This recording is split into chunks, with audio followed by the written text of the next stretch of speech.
हिंदू पंचांग के अनुसार अश्विनी माह के शुक्ल पक्ष की प्रतिपदा तिथि से शारदीय नवरात्रि आरंभ हो जाती है। इसी के साथ ही हिंदू नववर्ष की भी शुरुआत हो जाती है। ये 9 दिन मां आदि शक्ति दुर्गा को समर्पित होते हैं। इस बार शारदीय नवरात्रि पूरे 9 दिन की होंगी और इन 9 दिनों में माता रानी के 9 अलग अलग स्वरूपों का पूजन किया जाएगा। नवरात्रि का हर दिन बहुत खास होता है, लेकिन नवरात्रि की महाअष्टमी और महानवमी का सभी भक्तों को बेहद बेसब्री से इंतजार रहता है, क्योंकि इस दिन कन्या पूजन खास तौर पर किया जाता है। नमस्कार दोस्तों, आपको शारदीय नवरात्रि की हार्दिक शुभकामनाएं। आज की इस वीडियो में हम आपको बताएंगे कि शारदीय नवरात्रि के दिन कौन सी एक चीज लानी होगी शुभ, जिसके घर में आने से ही घर में धन की वर्षा होगी, आप रोडपति से करोड़पति बन जाएंगे। तो पूरी जानकारी के लिए वीडियो को एंड तक जरूर देखिएगा। शारदीय नवरात्रि 2022 शक्ति की आराधना का पर्व शारदीय नवरात्रि 26 सितंबर से शुरू हो रहे हैं और इसका समापन 5 अक्टूबर 2022 को होगा। मां आदि शक्ति दुर्गा सुख समृद्धि और धन संपदा प्रदान करने वाली मां है। मां अपने भक्तों के सभी कष्टों को दूर कर मनचाहा वरदान प्रदान करती हैं। ये दिन मां की कृपा प्राप्त करने के लिए बहुत ही खास माने जाते हैं। इस बार के नवरात्रि तो और भी ज्यादा खास है, क्योंकि इस नवरात्रि में हर दिन कई बहुत ही दुर्लभ संयोग बन रहे हैं, जिससे इस बार नवरात्रि में मां का पूजन करने से कई गुना अधिक पुण्य फल की प्राप्ति होगी। मां दुर्गा की उपासना के 9 दिन भक्तों के लिए बेहद ही खास होते हैं। कई भक्त नवरात्रि के 9 दिन व्रत रखते हैं, तो कई पहला और आखिरी व्रत मां की उपासना करते हैं। मान्यता है कि नवरात्रि के दौरान मां दुर्गा की विधि विधान से पूजा करने से मां आदि शक्ति दुर्गा का आशीर्वाद प्राप्त होता है और भक्तों की सभी मनोकामनाएं पूर्ण होती हैं। देवी भागवत पुराण के अनुसार नवरात्रि के 9 दिनों में मां दुर्गा धरती पर भ्रमण करती हैं। नवरात्रि के 9 दिन मां दुर्गा को प्रसन्न करने के सबसे खास दिन होते हैं। दोस्तों, माता रानी की कृपा प्राप्त करने के लिए हम सभी लोग नवरात्रि में अलग अलग यत्न करते हैं, व्रत करते हैं, पूजन करते हैं। साथ ही कुछ ऐसी चीजें भी हैं जिन्हें नवरात्रि के दौरान हमें अपने घर अवश्य ही ले आना चाहिए। शास्त्रों में कुछ ऐसी चीजों के बारे में बताया गया है जो माता रानी को अत्यधिक प्रिय हैं। दोस्तों, माता रानी के जो भक्त माता रानी के इन प्रिय चीजों में से कोई भी एक चीज अपने घर ले आते हैं, तो माता रानी अपने उन भक्तों के घर दौड़ी चली आती हैं और माता रानी की कृपा से घर में किसी को भी किसी प्रकार का कष्ट नहीं रहेगा। माता रानी आपके घर में धन धान्य के भंडार देंगी, आपके घर से गरीबी दरिद्रता दूर हो जाएगी। माता रानी की कृपा से घर में हमेशा सुख समृद्धि बनी रहेगी। तो आइए जानते हैं उन चीज़ों के बारे में। दोस्तों, नवरात्र में माँ दुर्गा को 16 श्रृंगार अवश्य ही अर्पित करना चाहिए। 16 श्रृंगार में लाल चुनरी, चूड़ी, बिछिया, इत्र, सिंदूर, महावर, बिंदी, मेहंदी, काजल, चोटी, मंगलसूत्र या गले के लिए माला, नेल पॉलिश, पायल, लाली, कान की बाली, चोटी में लगाने के लिए रबर या रिबन। आप माँ दुर्गा को साड़ी, लहंगा या फिर चुनरी भी अर्पित कर सकते हैं। माता रानी को श्रृंगार अर्पित करने के लिए माँ दुर्गा को स्थापित करने के लिए एक चौकी लगाएं, उस पर लाल या फिर पीले रंग का कपड़ा बिछा दें। इसके बाद उस पर माता रानी की तस्वीर या मूर्ति रख दें। इसके बाद माँ को टीका लगाएं और श्रृंगार का सभी सामान माँ को अर्पित करें। मान्यताओं के अनुसार नवरात्रि में जो भी माता रानी को 16 श्रृंगार चढ़ाता है, उसके घर में सुख समृद्धि आती है और अखंड सौभाग्य का वरदान मिलता है। ध्यान रखें कि जो भी महिला माता रानी को 16 श्रृंगार का सामान अर्पित करे, उन्हें खुद भी 16 श्रृंगार करना चाहिए।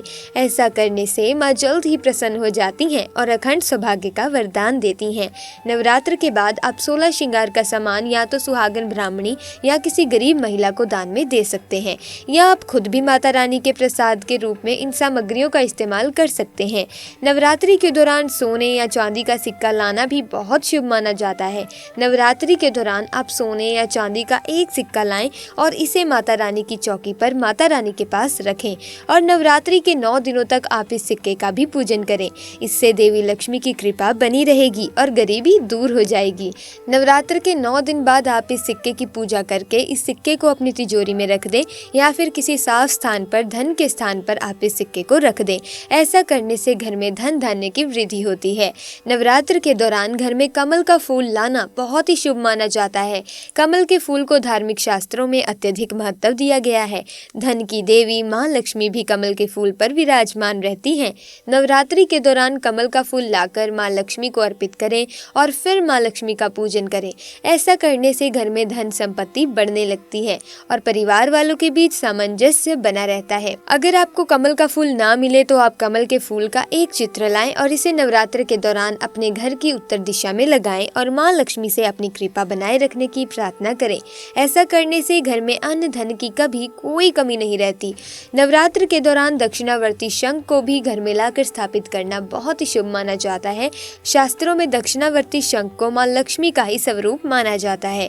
मान्यता है कि जिस घर में ये शंख रहता है वहाँ कभी भी धन धान्य की कमी नहीं होती। भगवान विष्णु की कृपा ऐसे घर पर बनी रहती है, इसीलिए इसका घर में होना मंगलकारी है। जिस परिवार में विधि विधान के साथ इसकी स्थापना की जाती है वहाँ भूत प्रेत आत्माएं और नकारात्मक शक्तियों का प्रवेश नहीं हो पाता। माना जाता है कि शत्रु पक्ष कितना भी बलशाली क्यों न हो, इसके प्रभाव से हानि नहीं पहुंच पाता। इतना ही नहीं, इसके प्रभाव से दुर्घटना मृत्यु व चोरी आदि से भी रक्षा होती है। शास्त्रों में लक्ष्मी जी को प्राप्त करने के लिए और उन्हें स्थायी रूप से निवास देने का एकमात्र प्रयोग दक्षिणावर्ती शंख ही है।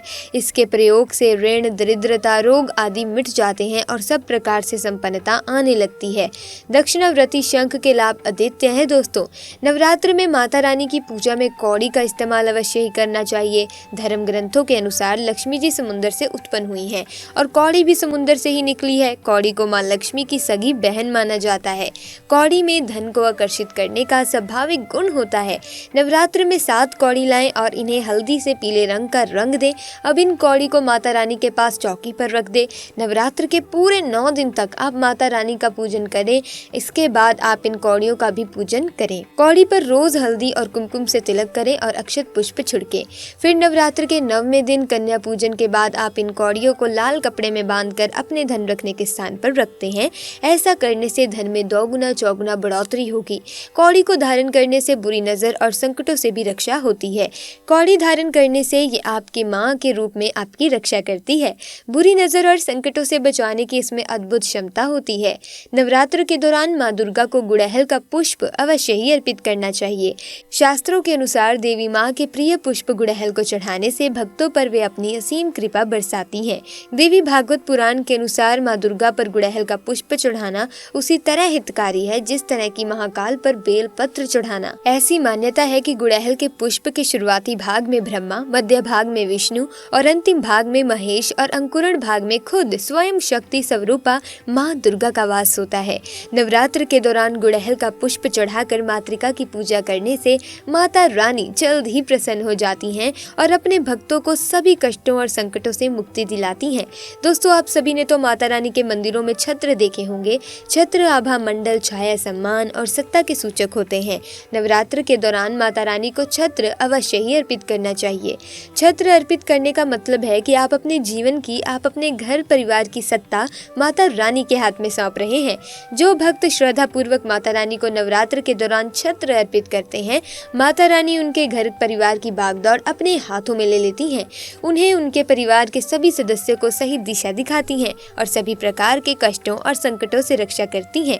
अपनी इच्छा के अनुसार आप माता रानी को चांदी या सोने का बड़ा या छोटा कैसा भी छत्र अर्पित कर सकते हैं। दोस्तों, नवरात्र के दौरान इन वस्तुओं में से कोई एक चीज घर लाने से माता रानी की कृपा से जीवन में खुशियां ही खुशियां आती हैं। नवरात्र के दौरान अपने घर इन वस्तुओं को लाने से माता रानी की कृपा से किस्मत खुल जाती है, कष्ट मिटते हैं और अपार धन की प्राप्ति होती है। तो आप इस नवरात्रि के दौरान इनमें से कोई एक चीज अपने जरूर घर में लाएं।